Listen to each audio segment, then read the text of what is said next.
Hey, we're Saints. Father Chris here. Welcome to our Crucifixional live stream. Glad to have you beautiful people with us. Yesterday was fun. I got a little, disparate. I was all over the place because my mind was racing. But it stemmed from a beautiful conversation I had with my daughter. And the conversation came from her talking about faith. And she said something that she was talking to someone, and that someone said, faith is a way of life. And she's like, what does that even mean? And I don't really get it. I mean, faith is a way of life. What's you saying? And I said, well, look at it like this. First, we have to remember that faith is a verb. And what it really means is to place my trust in someone or something. The example you hear me use all the time. Look, I live 18 miles from my house. I work 18 miles from my house. And my wife just called me and said, baby, don't eat. I cooked dinner. I can't see it. I can't tell you for sure if that meal is on the table. But because I trust her word, I don't stop and eat food on the way home. You do it all the time. Your bank application on your cell phone tells you that you have $10 in your account. How do you know that it's in your account? I mean, you're not in the bank system, let alone the vault seeing the cash. You just trust that there is $10 in your account. And so if you go to the mall, you spend $9 and not 11. You understand? Who knows what they did with your money? Maybe they loaned it out at a high interest rate and they're making money on your money. I mean, who knows? But you trust it, and so the actions are requisite with it. This idea, this understanding of faith as putting trust and believing and doing the business that goes with it is exactly what the idea of faith in God means. To have faith in God does not mean that we believe or we assent to his existence, right?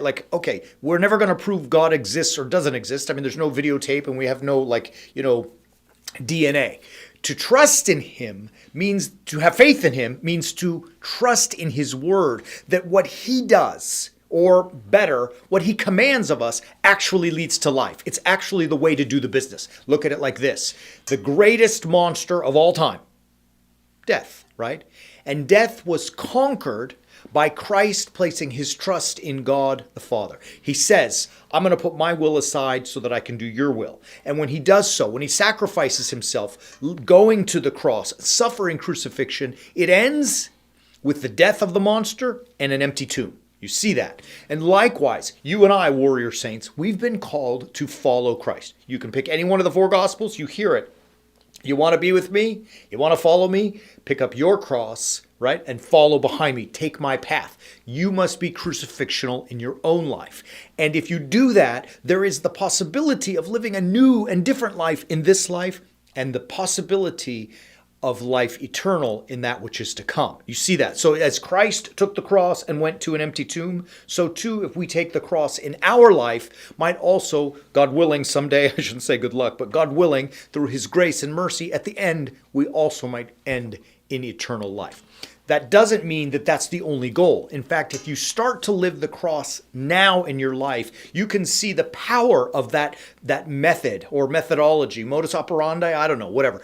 Living a crucifixional life, baby. It works. Now think about it like this.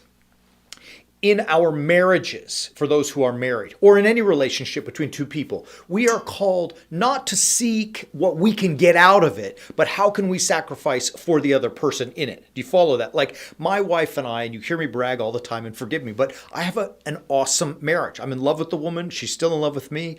We have a blast. I mean, our life is blessed, but it's not because everything's perfect. No, it's because we sacrifice ourselves to make sure that I'm focusing on her and she's focusing on me, right? And it's because of that sacrifice together, it's beautiful. So we're finding a little bit of victory in that sense. Same thing in work. Do you guys know that Greg and I have been doing this since 2020, right? So the Friday the 13th, March 13, right? It was March 13, 2020 when the world shut down with COVID and we just started teaching. Now we had one little camera. You should have seen the cute little thing we framed it. Anyways, we're now all different, baby. It's a different operation because we have taught every single day since then. Every single day, right? You understand the magnitude of that. I'm not bragging. I'm just saying, holy cow, we grind, we sacrifice our desire to skip, to stay at home, to play golf, to do whatever in order to put out the teaching that we can for it. And you know what? Thank God, successful. I love Doritos. Say that to you all the time. But I want to be healthy and live as healthy a life as I can for as long as God gives me. In order to do that, I have to sacrifice my desire to eat Doritos. I have beautiful children.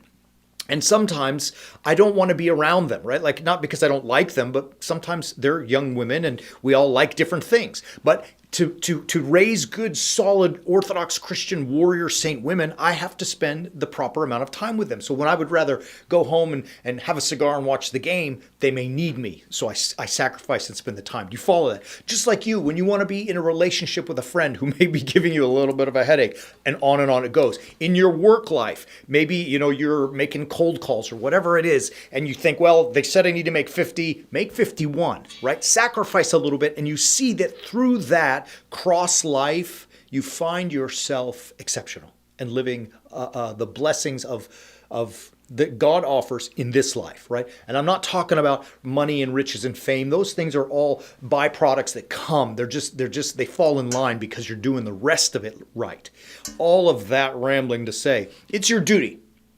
My duty, all of our duty, our responsibility as warrior saints to live a cross-based life, that which we call a crucifixional life. And just as it took Christ through death into an empty tomb, so that possibility is presented to us, and also in this life. The key is you must have faith and trust in God that His way, the way of the cross, actually works and actually does the business, right? I mean, it's a beautiful thing if you think about it, because He laid it out for us and then He showed us how He proved it in the resurrection of His Son. Now it's up to you and I to decide if we want to follow it, right? So there it goes. Love you, beautiful people. We'll be back tomorrow. Make sure, check us out, warriorsaints.org. Check out our stuff. It's kind of fun. We'll see you tomorrow. Until then, as always, keep walking on the way of the warrior saint.